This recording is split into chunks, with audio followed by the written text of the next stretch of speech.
meters left. Pulls up, looking for the lead, and got it. Jaylin Williams, 2 seconds, 1:11.109. Now SGA probing, piercing, spinning, hanging for the lead, and SGA knocks it down. The Thunder finally get the defensive stop, and SGA puts them in front. I'm Jaylin Williams. You're listening to Topic Thunder.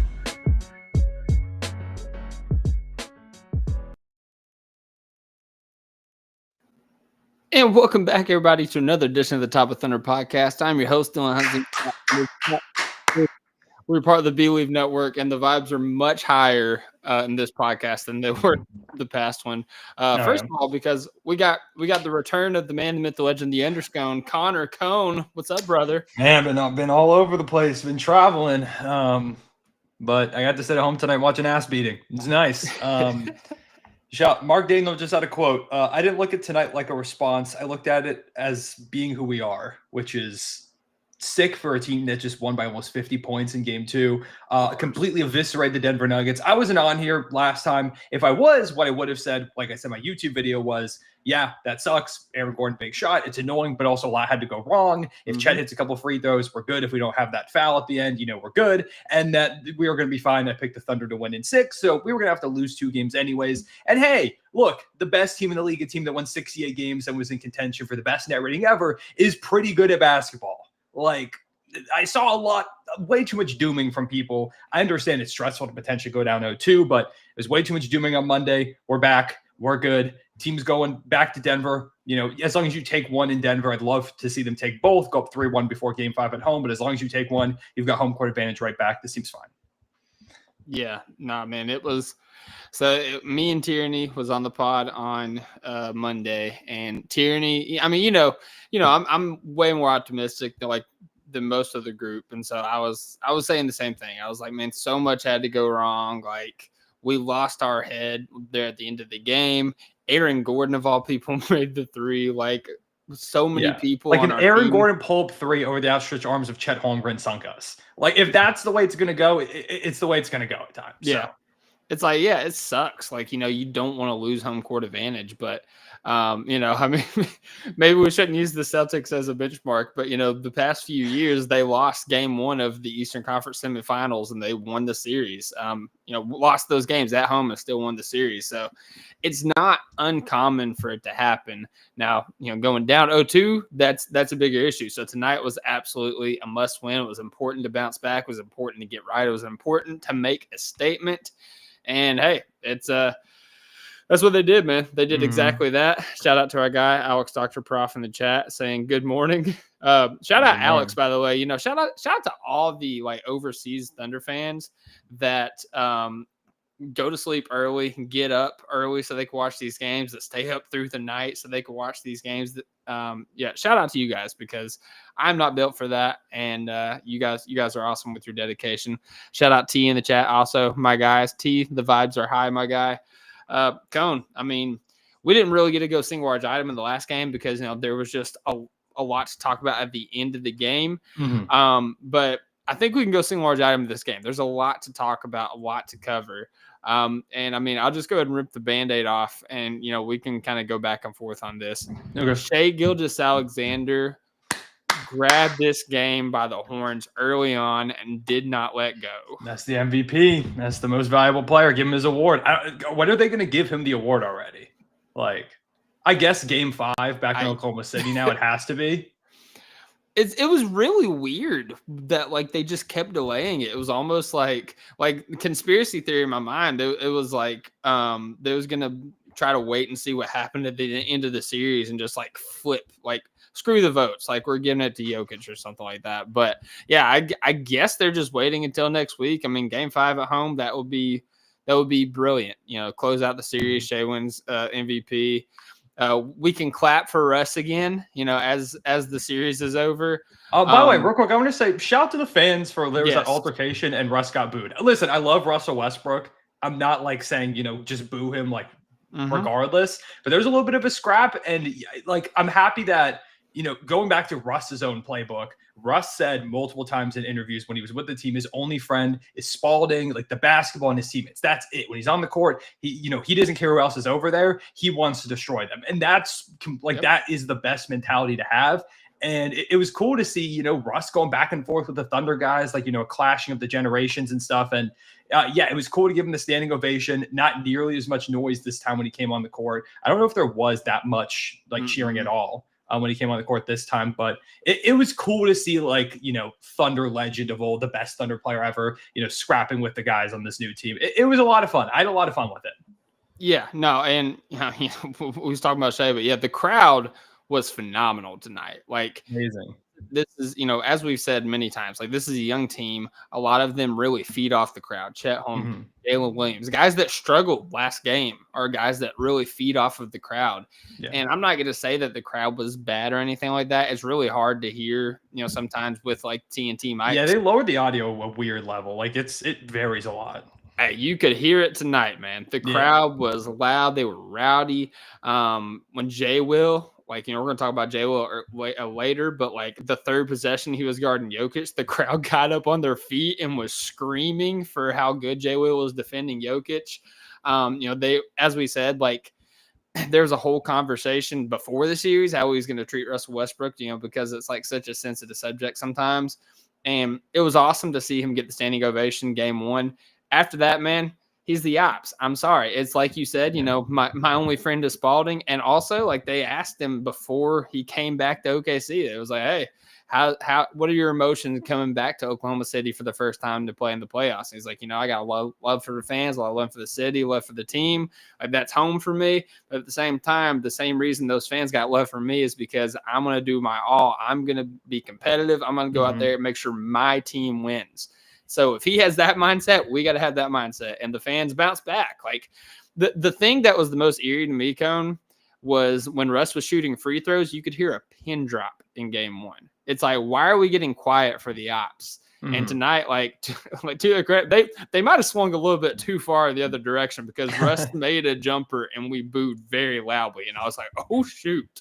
It's completely flipped on its head now. Yeah. And I mean that's what I want to see. I want it, we love Russ. Always going to love Russell Westbrook forever. He's the player that helped me fall in love with the game of basketball. Yes. I'm going to love Russ forever. They could never make me hate him. But in this moment, Russ getting a ring someday would be super cool. But if I could pick Thunder or Russ to get a ring, I'm picking the Oklahoma City Thunder every single time, more times than I'm allowed to pick. I love Russ, and I hope someday he gets a ring. But in this moment, I wanted to see the Thunder sweep. Now I want to see them win in 5. I hope they win this every single game for the rest of the series.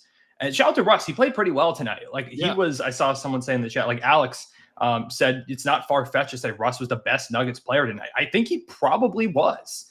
Jokic ended up fouling out in 3 quarters. Jokic still had some really good moments, but Russ was probably the best player for them tonight in this game. And that's now 2 really good games in a row from Russ, return to Oklahoma City for the playoffs for the first time. But he's awesome, man. But I want to see him lose. I want to see him lose by 100 points. Yeah. I want to see Shai, go out there and take the mantle of best Thunder player ever by winning a championship and a Finals MVP this season. I want to see that.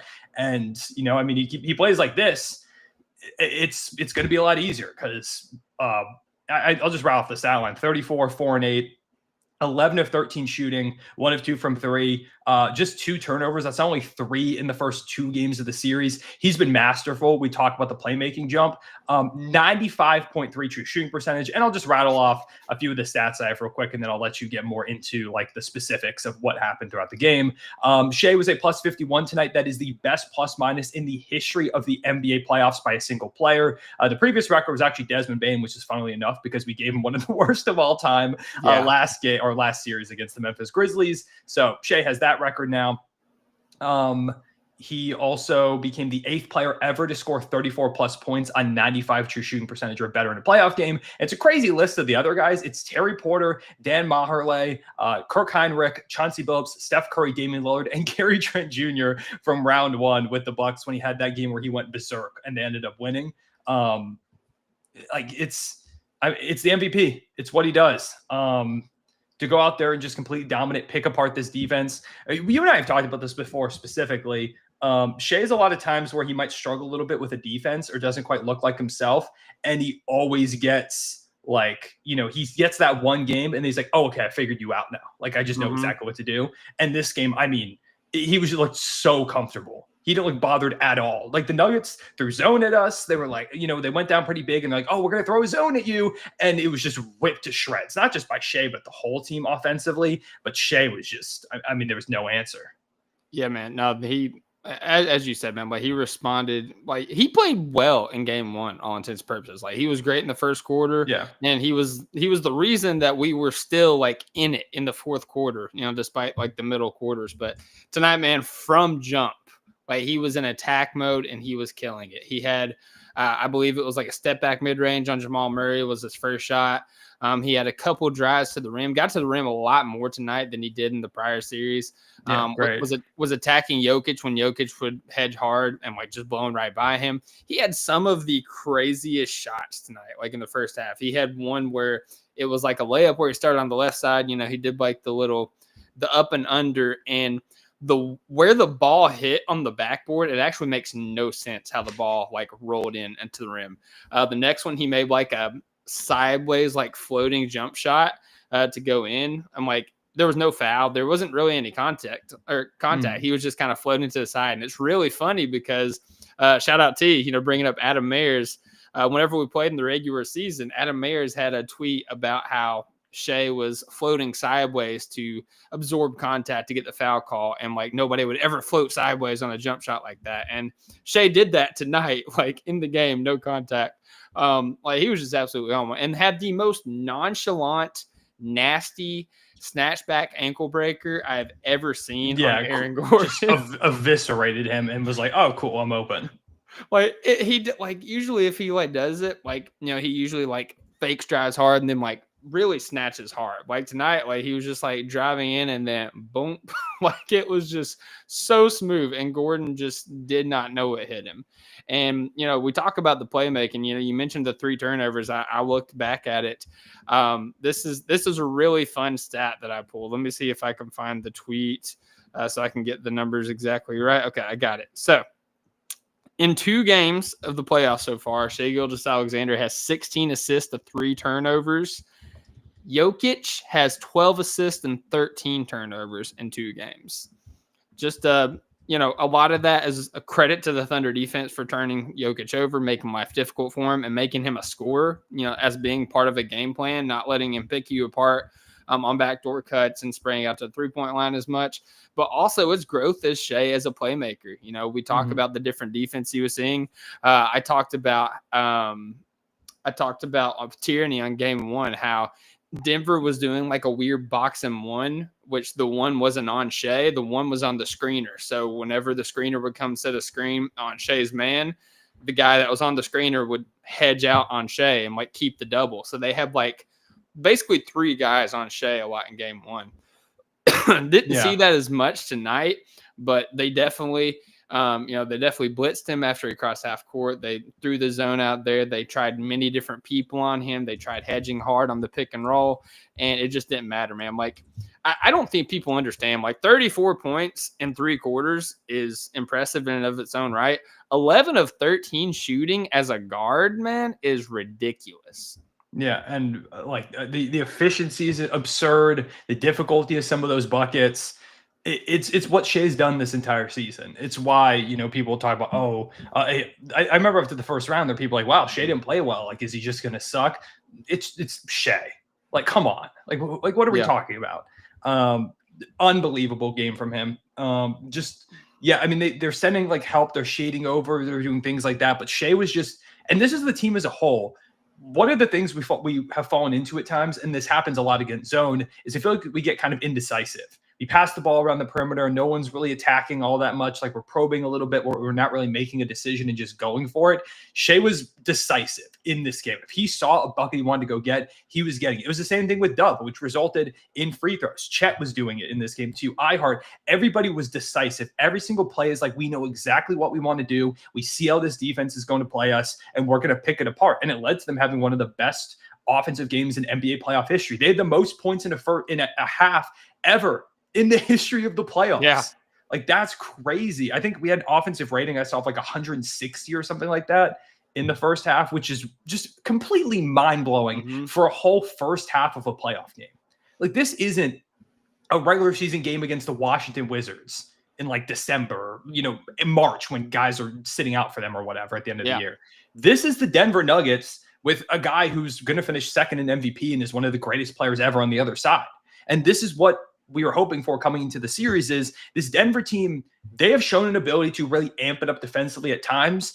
But my belief was always that, we saw it in game 7 against the Clippers. I feel like last game they played pretty good defensively, but they don't have the personnel, and they just played that 7-game series. They've been playing nonstop over and over and over again, trying to elevate this defense, but there's a reason it's been bad all season. They just don't have the personnel. And the Thunder took advantage of that. It was a death by a million cuts with Ihart throwing those backdoor passes to a Dub or a Dort. So much patience too. Like I mentioned, we're being deliberate and decisive, but we're also being patient. There was that one play where I think it was Hartenstein, and was it a pass to Dort on the cut, or was it Dub on the cut? I believe.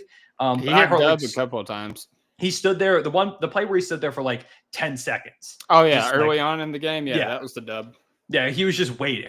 And, we were cutting over and over again. They're going to fall out of rotation eventually. Like, Michael Porter Jr. is going to give us a backdoor cut. Jamal Murray is going to fall asleep on defense. Jokic is not the greatest rim protector. He's a smart defender in that he knows where to put his hands, and he's going to, get in lanes. And, he's going to muck things up a little bit, but he's not this great defensive big. They were attacking. They were attacking over and over and over again. At game 1, you saw some nerves. The team looked a little bit scared, a little bit indecisive, and that's what happened down the stretch. And then immediately they responded. It's like they needed that wake-up call, which is fine. Like, if we were going to get a wake-up call, I'm glad it happened now, and we didn't have to get it in, like, the Western Conference Finals or the NBA Finals. Or even at the end of the series. Or at the end of the series, if we go to, a game, like a game 6, a game 7, a game 5, whatever, like, I'm fine with us losing this one or losing game 1, as long as we respond, and we responded. Now, continue to be who you are in games 3 and 4, and we'll be able to close this thing out in 5. Yep, absolutely. All right, kind of moving on, hey, once again, shout out Shai. He is the MVP, which, by the way, I just want to take the time to plug, T actually mentioned it up here in the chat. Let me see. Yeah, the cookies and cream shirt is mean. We dropped our first shirt in a very long time that we are 95% sure won't get C&D'd. My wife actually drew the shirt. As you guys know, we call Alex Caruso Case and Wallace Cookies and Cream. We was calling Case and Wallace the Cookie Monster way before we came up with the whole cookies and cream, but together they're just an absolute game-wrecking machine. So we wanted to have a shirt to celebrate that, and it is live. It is on the Topic Thunder podcast Twitter page at OKC Topic Thunder. But we mentioned Shai. We mentioned Shai's going to be MVP. We have also collabed with somebody else on a future MVP shirt that we will drop as soon as the news drops that Shai is the MVP of the league. So be on the lookout for that too. And dare I say, these are we have some pretty sick shirts. I'm wearing the Shai NBA logo from like his first year as the guy.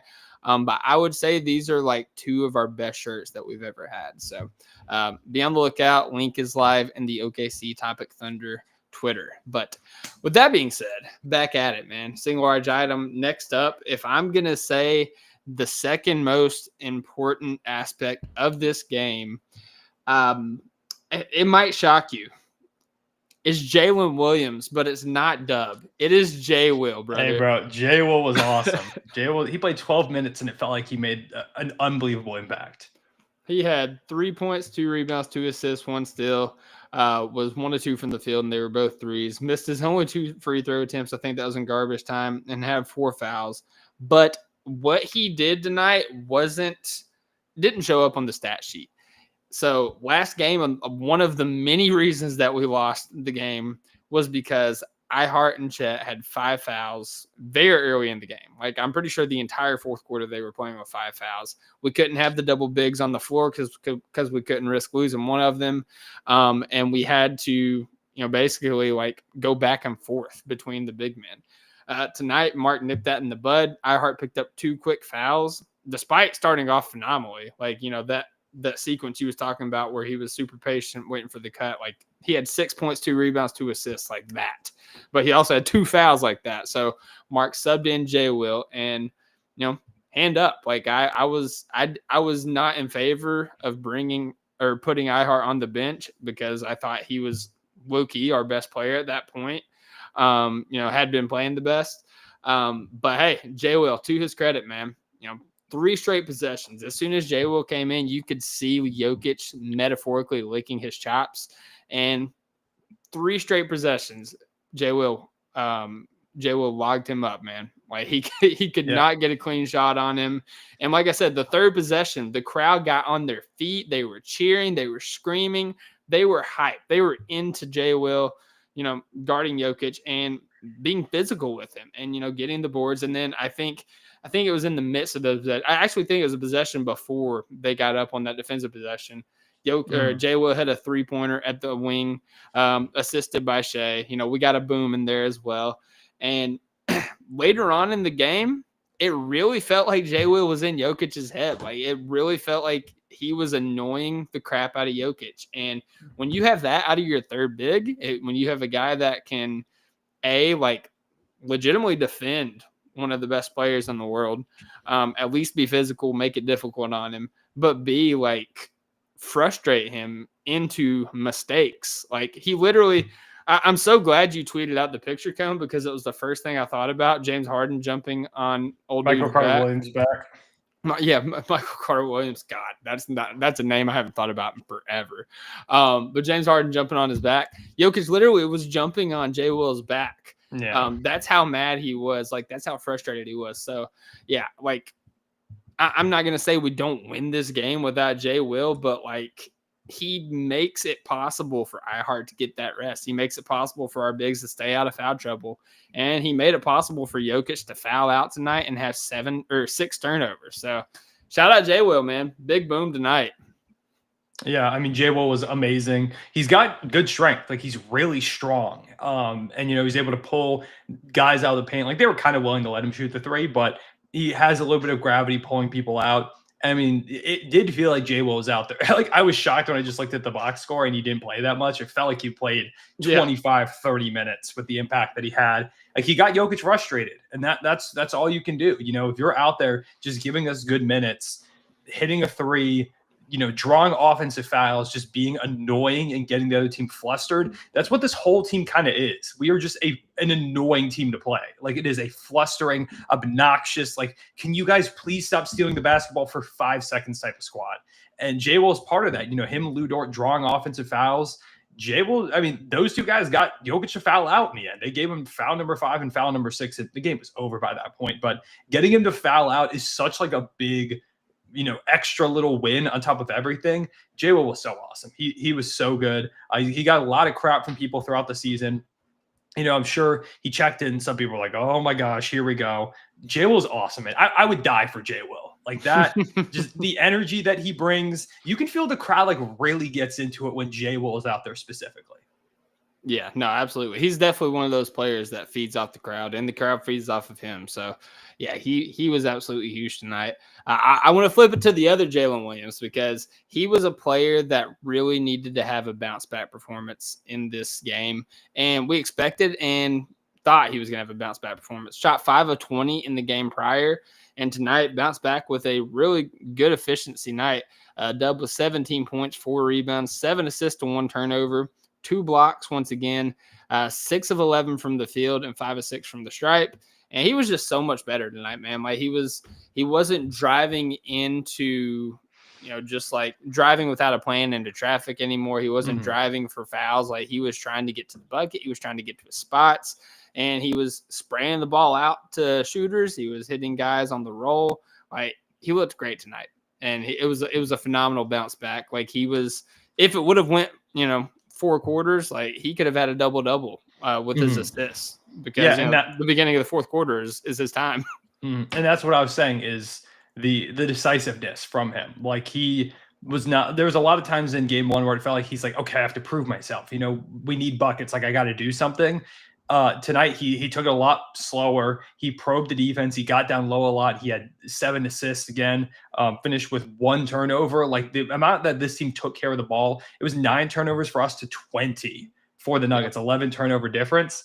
J-Dub was so good. He was so good. And this is a lot more like the dub we saw in round 1 against the Grizzlies. I think he might have been amped for game 2 or round 2, game 1 going up against the Nuggets. Like, I think there was that energy, a little bit of those nerves, just that anxiety, and it led to him making a lot of plays that he doesn't typically go after. He was really out of control. It kind of looked a little bit more like what we saw from Dub last year against the Mavericks, where it's like he's forcing it a little bit. This time he was patient. He played a lot off ball. He played really well off of Isaiah Hartenstein. That duo is one that I was specifically so excited for in the playoffs, because I felt like iHeart would make Dub's job so much easier as the screener, as someone to hit him on cuts, things like that. Wall guys off on his drives. And we saw that tonight. Like, that's a lot of what he was doing.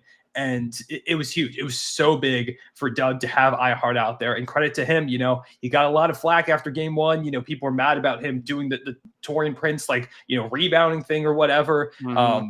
But I really don't care as long as he bounces back. To me, it was comforting that the Thunder were not bothered. Like, they were like, yeah, we lost this game. That sucks. And obviously, as fans, it's like, oh my God, it's the end of the world. But, Mark was joking after the game, and I saw some people getting mad where he was like, he gave an answer about something. And then he's like, okay, so or Sam Presti winning executive of the year. And then he's like, okay, so now who wants to ask about fouling up 3? Making jokes like that and being lighthearted. I don't know why people take that as they're not locked in. This is a team that is locked in. If you can't tell they're locked in, they're locked in. Yeah. It's good to see a team is not super down the dumps. Oh my God, it's all over. If I was seeing them be doomers, then I would have been more nervous. But because they were so lighthearted and they were chilling, I know what the team is like coming into today. I was confident. I was telling everybody all day, take Thunder spread. They're going to win by 10 plus. I was like, they're going to win by 15, 20. I played pickup basketball today. I was wearing Thunder shorts, and someone's like, oh, you're a Thunder fan? I was like, yeah. They're like, you worried about tonight? I'm like, no. I was like, they're going to bounce back in a big way. I promise you that. It's like, I don't know. Jokic was crazy. I was like, yeah. And he might get numbers, but I promise you the Thunder are going to win. And here we are. We won. So I don't know. People look into it a little bit too much, but Dub, love the guy. I said before the season, before the playoffs, that J-Dub was going to have a great run. And a lot of people, that happened after the I think it was after the Rockets game that we lost, but J-Dub was amazing. And then we had the Lakers game right after, which we lost. A lot of people quoted that tweet, were making fun of it. Oh, this is the guy that he believes in. And then Dub had a great next game against the Lakers. And then he was so good in round 1 against the Grizzlies. And he had a single bad game. And all of the people come out of the woodworks piling on him, saying that, oh, he sucks. You can't win with Dub as your second option. Mm-hmm. It's the reactionary way that the NBA goes. But I'm just so happy with the way that he sounds everybody tonight. J-Dub was really, really good. Yeah. And, in the spirit of bouncing back, the other guy that a lot of people had circled as, kind of having bounced back was Chet Holmgren. Mm-hmm. And he bounced back in a huge way as well. He had 15 points, 11 rebounds, which is 5 more than he had in the game prior. The rebounding tonight, real quick, single large item, the rebounding tonight was so much better. Yeah. They were swarming. They were getting their hands in there. They're boxing out better. You could tell that was an emphasis they made. Thunder had 44 rebounds tonight to the Nuggets 38. So we out-rebounded them by 6. After the last game, how much did we lose the rebounding battle by? It felt like 20. a million. 20. Yeah, it was... To say it was a lot better, they had 63 to our 43 last game. That's a disaster. Mm-hmm. It looked like last year's Thunder where we didn't have any bigs out there. So this game, they really honed in on the rebounding, and you saw it out there. Chet was a big part of that. Chet came up with quite a few, I don't want to say big rebounds because we won by 50 points, but quite a few rebounds where there were guys in the vicinity, and he secured it for him. Yeah, and that was one of the things that kind of stood out down the stretch for Chet. I was talking to my buddy Alex earlier about, why I thought Chet was going to have a bounce back game, and, where he struggled in the fourth quarter. I'm like, there was 3 plays really, and it was one play in which the ball came off the rim on the left wing, and it felt like he was about to tip slam it. And not only did he not tip slam it, he didn't secure the rebound, and Gordon got it back, and I'm pretty sure the Nuggets scored off that. The missed dunk in transition, and then of course the missed free throws. And that's not Chet Holmgren. We've seen Chet Holmgren in his young career rise to the occasion at the free throw line, slam down these dunks, harder dunks, and secure rebounds over much bigger guys. And we saw him do that tonight. We saw him bounce back in a huge way, almost doubled his rebound total. As you were saying, like just fighting guys for rebounds, like skying for rebounds, being physical, going up with purpose. And the other important thing, man, like, iHeart still had 4 fouls in this game. Chet had 0 fouls in this game, and he did a phenomenal job on the defensive end. Had 2 steals, 2 blocks on top of that. And, going back to the free throw line, like he still struggled a little bit on his efficiency. There was a couple times where he tried going coast to coast, and, guys are smaller than him. They're able to just kind of poke the ball out. So we got to clean that up a little bit, but 2 of 3 from the 3-point line and 7 of 7 from the stripe. Like, the stripe is what I was going to bring up, man. You want to talk about, again, a response. He's 7 of 7. He missed it. I'm sure Chet spent a lot of practice the last 2 days, or yesterday and then before the game today, just shooting free throws. Yep. And he's like, this is a team that learns. They get a lot better. They're an anomaly when it comes to young teams because of the way they adapt so quickly on the fly. And Chet's one of those players. We saw him he's been so clutch throughout his early career. The 3 to send it to overtime against the Golden State Warriors, the turnaround 3. The free throws to send the game to overtime against the Warriors as well last year. A lot of moments against the Warriors. We might end up playing the Western Conference Finals if that's the way things go. They won this year too. I just can't remember what it was. Yeah, I'm trying to remember. Was it early season? No, it was here recently. Recently, I'm trying to. Someone in the chat might remember it. I think I can kind of visualize something in my head. But like Chet's been so good throughout his career. He's been so clutch. He had a rough moment. He's a young player. It's his first time or second time in the playoffs, but this is the year we have like the real expectations. There were expectations last year as the 1 seed, of course, but this year, we're a 68 win team and we're the favorite to win the NBA Finals. And coming off 9 days rest, amped up, he just made a couple of mistakes, and it ends up being the mistake that you can argue cost the Thunder the game. But there was a lot of stuff leading up to that too, and just like with Chet. Or what Dubs, so many people were way too hard on Chet. I wore my Chet Holmgren shirt today, out and about New York City, going into the snapback office, things like that, because I want to show the support. And like I knew he was going to bounce back. And again, the efficiency wasn't the best, but if he's out there blocking a couple of shots, playing lockdown defense, and giving us a double-double, you're fine. I would like to see the efficiency raise up. Yeah, hitting a couple of threes. That's really all you need from Chet. So he was awesome. iHeart was incredible too. Only 22 minutes, 14-8, 5-1-1. 85% shooting. Whole team was hyper efficient. By the way, another record we set, most players to score in a playoff game ever for a team. We had 8 score tonight. Oh, nice. The record was 6. So. Oh, double digits, you mean? No, or 1, 2. I think double digits. Sorry, not just score. 1, 2, 3, 4, 5. Yeah. I was about to say, we had a lot. The whole team scored. I think we also might have set the record for most players to just straight up score in a game. Okay. Which, by the way, we only had to use Alex Caruso for 10 minutes tonight. Yes. The bald-headed demon is ready for Denver. Love to see that he got to rest going into the Mile High City. You love to see that. Real quick, can I talk about our defense as a whole real fast? Do it. Just annihilated everything Denver wanted to do. Big thing was forcing them to take threes. This is not a good three-point shooting team. Like they shot a pretty good percentage this year, but the volume's not there. It's kind of similar to what we saw last year with the Thunder, where we didn't shoot a lot of threes, but we were the best 3-point shooting percentage team in the league. And we saw that kind of fall apart a little bit when we got to the playoffs. This Nuggets team can have hot shooting nights, but they are not like, if you were giving up threes to them, you're getting wins because they had the most points in the paint. That is where they want to do damage. It is Jokic. It is Russell Westbrook getting downhill. It's Jamal Murray with someone getting screened off. Like, we did such a great job against this team. They shot 15 of 37 from 3. They made 40.5% of their threes, but they shot 37.9% because what we're doing is we're packing it in. We're cool with letting them take threes, and they're going to knock some down. Like that's when you give up threes, that's the way it's going to go. But it also creates so many opportunities because we're leaving them open for threes, and then they're going to kick the ball out and we're poking it away, or we're getting in a passing lane. We're getting a steal out of that, or they're going ahead and, we send multiple bodies at Jokic after they spent all this time trying to inbound the ball. We did such a good job, by the way, on the inbound passes to Jokic tonight. The amount of times that they tried to pass it in and it was Aaron Wiggins or Shai or whoever were like poking the ball away. It was a really high number. And just continuing to force them to play out of their element. They don't want to shoot a billion threes. That's not what they want to do. They want to get the ball to Jokic, let him go to work. If we send a couple guys, maybe he kicks out to a Michael Porter Jr. three, who, by the way, MPJ with, dealing with the shoulder injury, just a disaster on both ends for them tonight. Yeah. He's not himself, and that's the guy that we need to continue to go at. And he maybe has a hot game, but he's really not himself right now. So that's something to continue to take over into the next game as well. But did such a good job of forcing them to take a higher rate of threes than they want to, and that led to turnovers. That led to them not being their usual selves. We threw them off completely in this game. We got out in transition. We ran off the turnovers.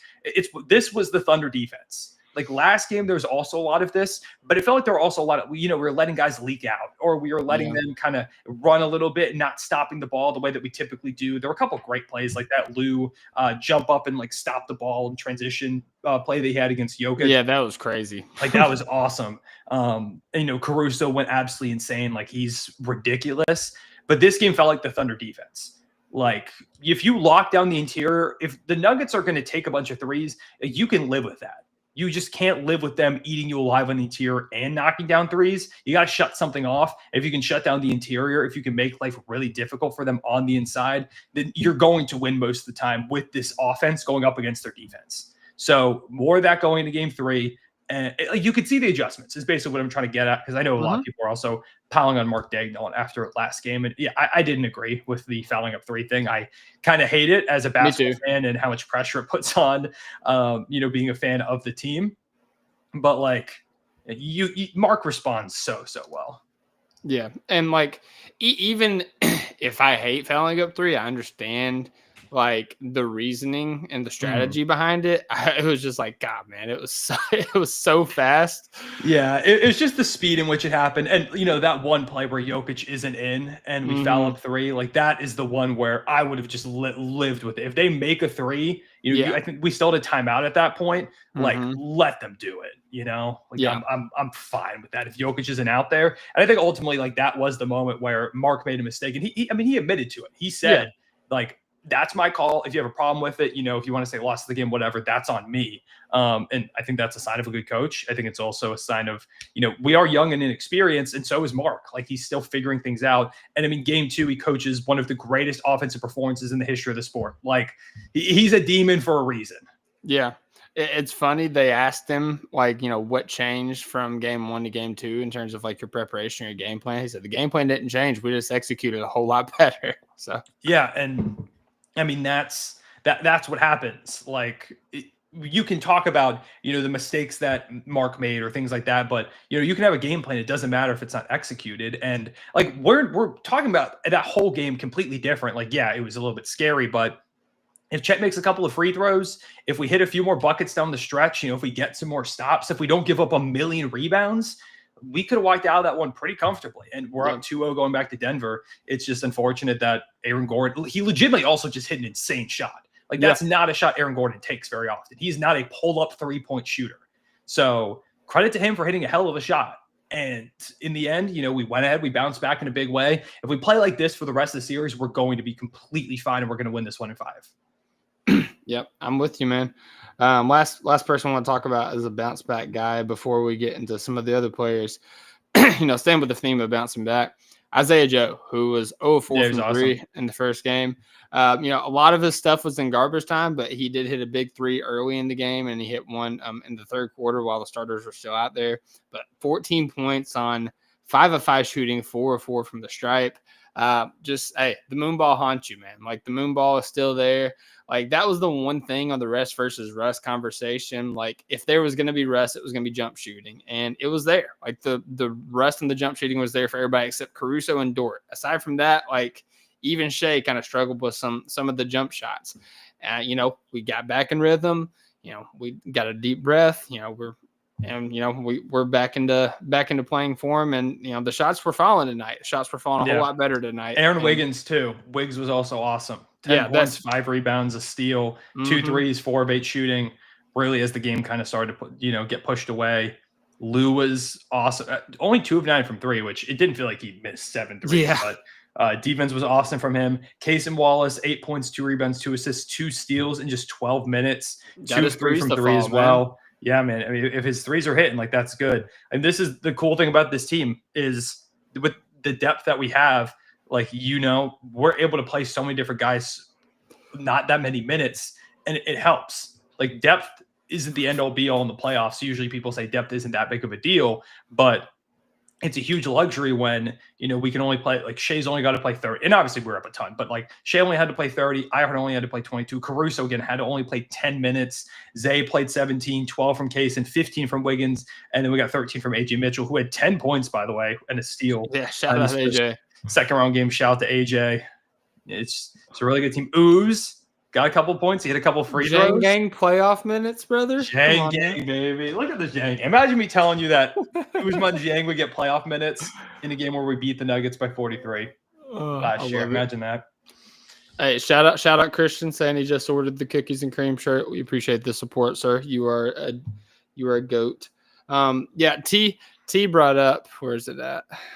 Yeah, we got to give Wiggs some shine. Yeah, like we can't just gloss over Wiggins because the lead was there for Wiggins, or like whenever Wiggins checked in, but he did a lot to extend that lead.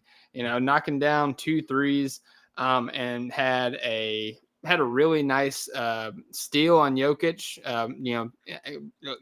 Stealing the entry pass from Jokic in the post, getting all the way down there and hitting a dunk. And then Dub, I think, missed a 3, and Wiggs comes from the baseline. Looks like Russell Westbrook, honestly. I've seen Russell Westbrook do the same thing a million times. Just rose up 2 hands and slammed that thing down, prompting the Nuggets to call a timeout when I think the lead was probably like 42 at that point. But like his points were loud, and that was something we really missed in game 1. Like scoring in general, scoring off the bench also, but also like loud, like high energy, like momentum shifting points. And hey, shout out Aaron Wiggins, man. I saved basketball tonight in a huge way. Yeah, he did. I mean, like this whole team, man, like you couldn't have asked for a better response to last game.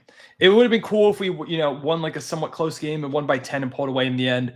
But to go ahead and win, just smack them around and win by like 50 and have the best offensive half in NBA playoff history, it's very nice. It's very cool. It feels great. Again, like it's a great slap to all the doubters and the doomers that were coming out after game 1 saying like, oh, look, see, I said OKC were frauds. See, they lost a playoff game. Like, what are we doing here? Let's calm down. And it is nice to, go and get into the spot, even things up when the other 2 60-win teams in the NBA are down 0-2, with the Cavs being down 0-2 and they're dealing with injuries. And the Celtics are down 0-2 after blowing 2 20-point leads at home. Crazy stat I want to go ahead and bring up. NBA before this season had never seen a 60-win team face a 2-0 deficit in the second round. Now there are 2. Like, this is the first time it's ever happened since the 16-team playoff format was introduced. And it's happening twice at once. If we had lost tonight, it would have been 3 teams. Like, it's a crazy, like, Twilight Zone NBA playoffs we're in right now, where, like, does it feel real to you that if we win this, it's either the Timberwolves or the Warriors? Like, it does not add up in my head that those are the teams that we'd have to play if we come out of this series. And on the other end, like, the biggest competition by far to this Thunder team, it's, like, I think it is Boston, Cleveland, and Denver. Like, those are the 3 best teams left in this field outside of the Thunder, if you ask me. And like 2 of our ops are down 0-2 in their series. And I'm going to be honest, I still think Boston's going to find some way to pull it out. I just can't like believe how poorly it's gone so far. Maybe I'm wrong. I mean, no championship team has made it back to the conference finals the following season since the Warriors in 2019. Like, it is hard to repeat as an NBA champion. I said that before the season. That's why I picked the Thunder to win, even though the Celtics are really good. It's why I predicted the Thunder to win here as well, because I think we're the best team in the league. But it's also just really hard to repeat. It's hard to get back to the conference finals in today's NBA. But just like the fact that they're down 0-2. And with Cleveland, I really don't know, because like they're not only down 0-2, but they've got injuries. Garland's hurt, Mobley's hurt, DeAndre Hunter's hurt. And like they were up 7 with less than 50 seconds to go, which, by the way, with us losing on the Aaron Gordon shot, like the following day, the fact that happened to the Cavs also made me feel so much better. Yeah. I was like that was worse than what we did. That hurt. And that hurt me as like a general basketball fan. Like it's painful, man. It could always be worse. Hey, as a Hallie fan, I was hype. I Oh, love. I mean, I was super hyped for him. Again, going from most overrated player in that players poll to now hitting 2-game winners after impossible comebacks in the span of 3 games. And I love this Pacers team. They're so fun to watch. Yep. Nembhard is rocking the Shea 001s out there. Mm-hmm. It's cool to see, man. I'm a fan of the Pacers, and I'm a fan if they knock out Cleveland for us. We don't have to worry about that really good Cavs team in the finals. Not that the Pacers are a pushover, but I would much rather play the Pacers in the finals than the Cleveland Cavaliers. So yeah, well, in terms of if we win the series, the Wolves or Warriors being our next, being the final straw of the Western Conference. I mean, that's the benefits of being the 1 seed, man. That's why the regular season matters. You put yourself in this position to, be the top dog. To basically anybody that you go against is going to be lower than you. I'm trying to see. Tim McMahon said something.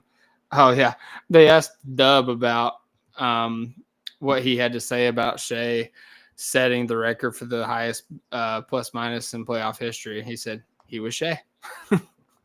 Yeah, I mean, I think it adds up. But yeah, so that's what's going on out East. And I mean, the Warriors win game 1, but Steph's out for at least a week. So that's at least 3 games missed.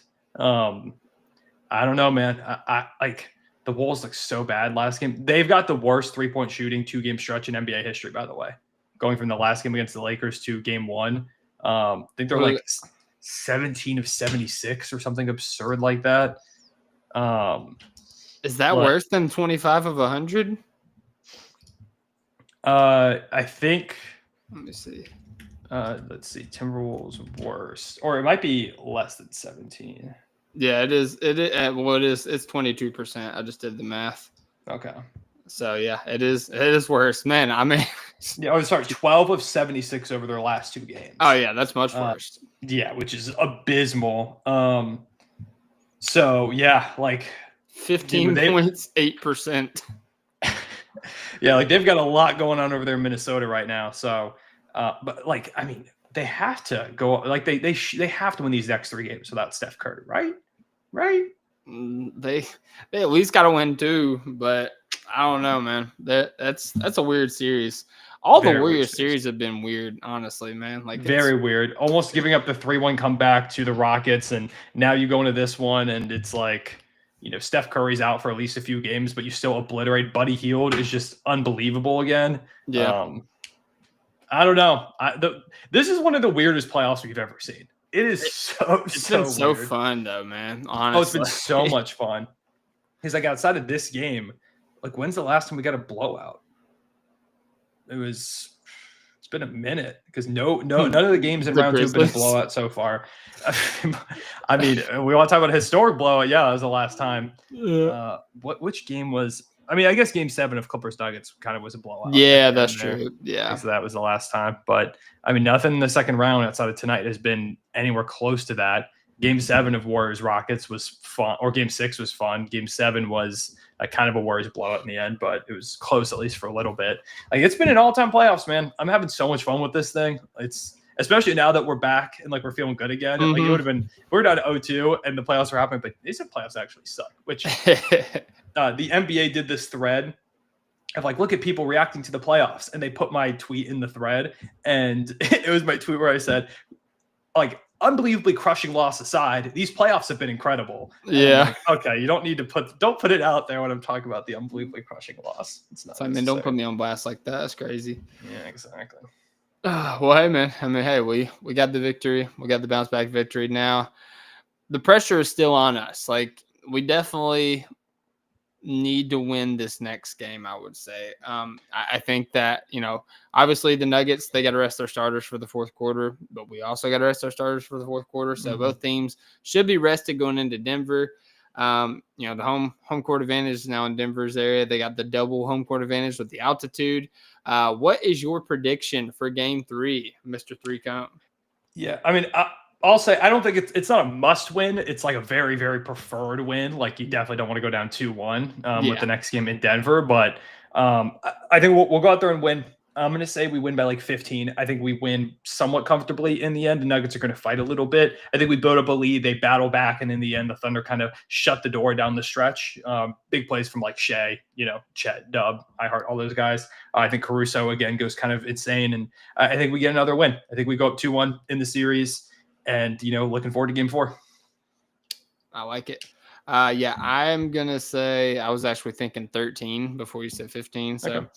That's my story. I'm sticking to it. I'm not necessarily Price is writing you by saying 14, but I'm just going with my gut on 13. I mean, you might be with the way we played tonight. You might be a little bit underselling it. By the way, tonight Dub said that tonight was the loudest he's heard Paycom. Hey, it translated. It It felt like it was probably one of the loudest. Yeah, but yeah. With that being said, I mean, hey, the Thunder have evened the series. We broke a lot of records tonight. Tied the franchise record for the most points going into the second quarter. Broke the record for the most points scored in any half in playoff history. First team to tally multiple wins of 40-plus points in a single postseason run. I just learned from retweet from Mayor David Holt. Shout out to him of Oklahoma City. Yes, sir. Shout out Mayor David Holt. Also, the team with the most double-digit scorers and one of the only teams that have ever had everybody on the team score. So many records were set tonight. Statements was made. The bounce was back. We have gotten right. And now we just got to go to Denver and do the same thing. Like we said, the game plan hasn't changed. We just got to execute. And if tonight was any indication, the guys have a renewed purpose. They have a fire under their tails, and they're going to go out there and they're going to do what needs to be done. And you guys need to do what needs to be done as well. Go to OKC Type of Thunder. Follow us on Twitter. Find the link to buy your cookies and cream T-shirts. You will not be disappointed. They are so fire. If I do say so myself. Cone, tell the people how you feel about them. Obviously I'm biased. My wife made them and I designed them. But. No, shirt's dope. Like, go ahead and check it out. And the Shai MVP shirt that's gonna be coming is probably my favorite design that we've ever had. Yeah, that's an instant cop. Picking it up immediately. By the way, I made this while we were streaming. Is it going to show on the screen? There we go. I got you. Made the quote graphic for us, so go check it out. Shout out Demon Mark.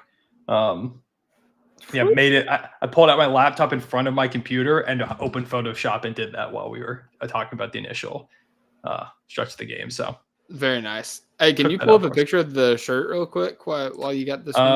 Yes. Let me go ahead and let me search. Yeah, just go to our Twitter. Thunder. Yeah.